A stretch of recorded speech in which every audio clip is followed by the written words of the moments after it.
No one organisation or entity or intervention can achieve change on the scale that we require it to.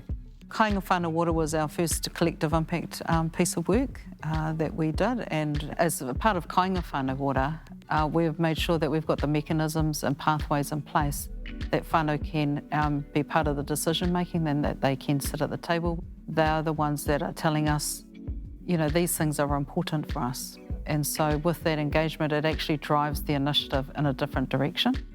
In Kāinga Whānau Ora, when we work on specific initiatives, we form what we call squads. And in that squad, we will have like a leader, and that's usually someone who comes from an organisation that has something really relative to that squad. We need some whānau on board. We need to find out what they think that we're doing is actually for the betterment of whānau, rather than just imposing what we think would work. Kāinga Whānau Ora is completely different than Kāinga Ora. And what's even more confusing is that people who are involved in Kāinga Whānau Ora are living in Kāinga Ora properties. We do have a name change on the cards. Whānau have expressed that coming to the table with agencies is scary. They're actually not used to having a voice in those spaces. And so it is really about us ensuring that the environment that receives them when they come in is mana enhancing. Whānau also are able to choose whether they want to be interviewed, whether they want to write that down, whether they want to partake in a survey. But more importantly, that then we also are providing that feedback to whānau so that they can see where their contributions have gone to. Whānau do challenge agencies. I think it's actually really good that they have the strength and the confidence to be able to do that, because it's often multiple agencies that they're talking with. But really the main drive there is to actually strengthen those relationships. As a person who works for Arapōtama, and very proudly so, I was thinking, what kind of feedback are we going to get on this? But it was fantastically useful to hear whānau tell their stories, telling us what sort of negative experiences they'd had. And then they also referenced some good experiences. So it wasn't all bad, but there certainly were lessons in there that made me think.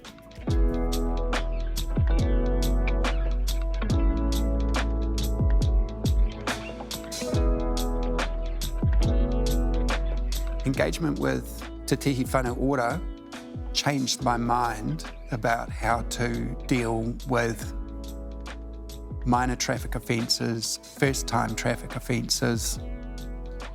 And it was from a conversation with Vanessa and Bruce that disqualification from driving became a pipeline to further offending and incarceration, and had been a pipeline for Māori for many years.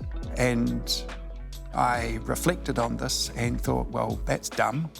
I changed my practice several years ago about how I treated those sorts of offences so that I wasn't contributing to the problem, and asking whether the old way of doing things is really achieving anything. Working with our whānau in that Kāinga Ora space is a good example of not waiting for whānau to muck up before we do something.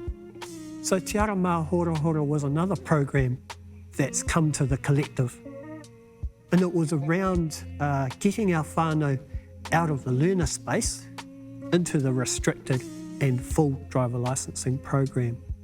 We have a group of mentors who go out with whānau and do the practicals with them. We've secured a vehicle that New Zealand Police pays for at the moment. Getting a birth certificate.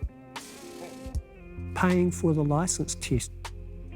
Having a relationship with the testing agencies, that they're able to do the things that you and I take for granted, and that they can go about their lives. And we're currently working with Waka Kotahi about a multi-year funding project because that program has been so successful in supporting whānau to become fully licensed and to go on to employment. I'm constantly amazed at the transformation that happens when whānau succeed. You know, I have lots of photographs of you know, and the whānau hugging police officers at these testing centres, and everyone's looking, going, what the heck's going on there?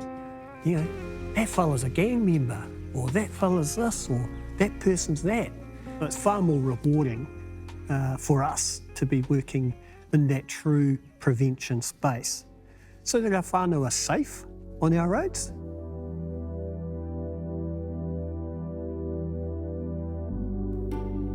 My role is really trying to challenge the traditional ways that we operate in. And so we are shifting slowly as an organisation to be more open, more transparent, to really challenge ourselves around some of those critical decisions that we're making. We've been focused on the accountability part, but the prevention aspect's been missing. And we hope that that's an example to our colleagues in other parts of the justice sector, but also other government agencies. If New Zealand Police can transform themselves, why can't we?